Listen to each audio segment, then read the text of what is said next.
Hey guys, what's up? MurderofBirds here, and I apologize for my late review of RWBY Episode 3. I actually went to go see Dragon Ball Z Battle of Gods last night, and I didn't get home until like 4 or 5 in the morning today. I actually woke up like an hour or two ago and just watched the episode. Very good episode.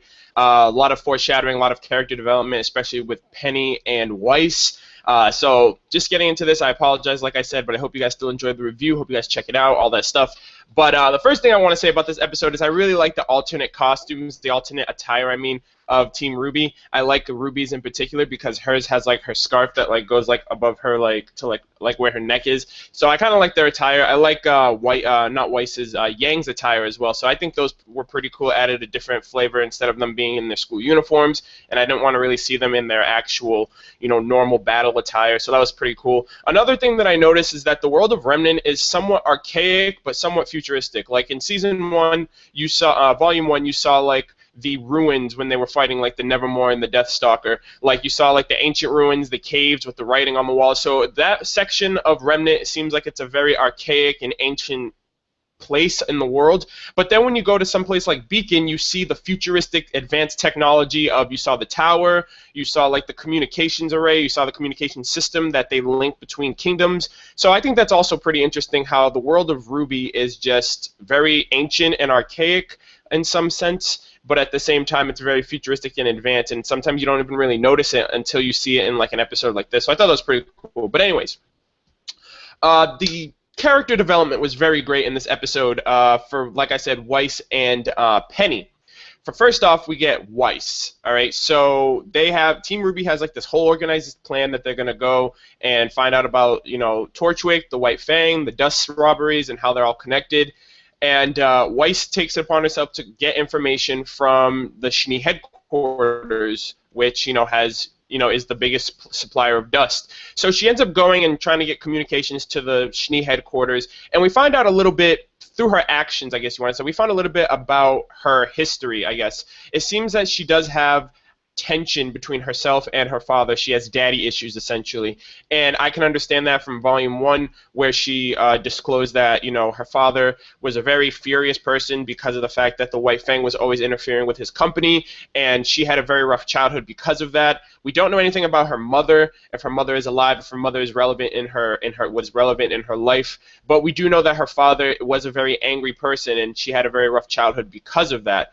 And it's also evident this episode where that operator was like, hey, do you want me to connect you to your dad? Do you want to talk to him? And her expressions were just like, no, I don't want to talk to him. And then when the connection ended, she had like this very distraught face, like, damn, like, I really don't like my father like that much, to the point where I don't even want to talk to him. But we also got something else which was pretty awesome. She has a sister. Weiss has a sister, and her name is Winter, so I'm guessing her name is Winter Schnee. And I think that's pretty awesome because Weiss's name is Weiss Schnee, and I could think in German that means white snow, or essentially, Snow White. So I think that's pretty awesome. Hopefully we'll be able to see her. I think she's like an older sister because she is at the Schnee headquarters, while Weiss herself is at the academy. So I think that's maybe her older sister, Winter Schnee. I think that was pretty awesome that we found out that she actually has a sibling, and that she's not like an only child from royalty. So I think that was pretty cool in terms of her development for this episode.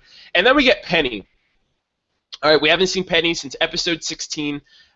She got taken away by like a mysterious person in a car who told her, you shouldn't be running off in a strange place.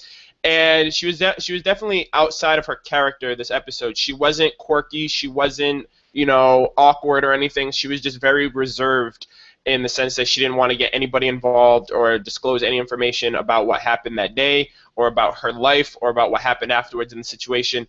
But it's disclosed this episode essentially that she is not a person. She's not a human, and that's, I think, what a lot of people in the community, myself included, already deduced by the fact that she has these crazy OP abilities of like that green laser beam attack and those fucking floating blades that came out of her back, and she had a very robotic nature of how she, gave her greetings and how she talked to people, and it was very different than like the average conventional means of communication. So she disclosed to RWBY because obviously she fucking stopped that truck dead in its tracks and got away with so much as a scratch. She disclosed to RWBY that she is not a person. She's not a real girl. So I'm already under the suspicion, which I already had my suspicions last season, but it's confirmed that she is her character model, her character herself is referenced to Pinocchio and her father Geppetto, because it's like Geppetto created Pinocchio because he wanted like a child, and Pinocchio, acted and functioned like a real boy, but in the end he was just a wooden puppet.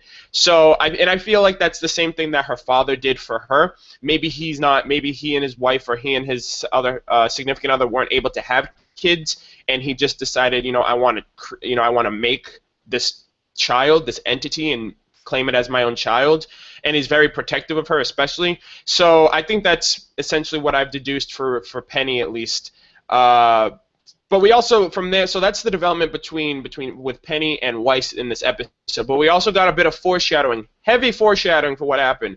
General Ironwood comes out to the public of Vale, and he reveals that there's going to be some upgrades to the security. They're not going to have the old models that they were working with. They're going to have like these futuristic RoboCop, freaking stormtrooper-looking variants that are going to be a lot more swift, a lot more agile, a lot more persistent.